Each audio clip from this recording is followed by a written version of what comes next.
In less than 2 hours, 77 new laws will take effect in Minnesota. They range from legal marijuana to changes in funding for all of Minnesota schools. There are also huge changes coming to current gun laws in our state.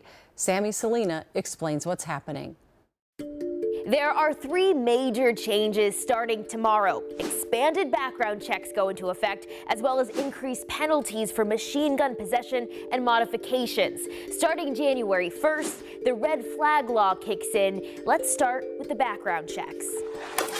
Moving forward, private transactions will be held to the same standard as when someone buys from a licensed firearm dealer. Background checks will be required to transfer a pistol or semi-automatic military-style assault weapon. So you're going to have to do it with private sales. You're going to have to do it with sales at swap meets. Legal expert Michael Bryant says this also affects how people loan their guns by putting limits on who they can loan it to. Another rule kicking in at midnight, there are increased penalties for possessing or using a machine gun, trigger activator, or machine gun conversion kit. Anyone convicted of having those could go to prison for 20 years, with possible fines now up to $35,000. The concern was that the penalties weren't big enough and that people were flaunting it because of what the penalties were. Now to the new red flag law. That doesn't go into effect until the start of next year. It's also known as an extreme risk protection order. It allows family members or law enforcement to petition a judge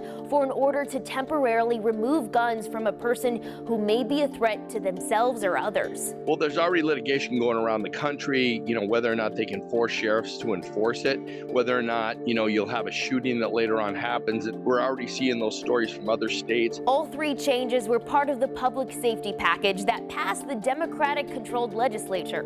Sammy Selena, KARE 11 News.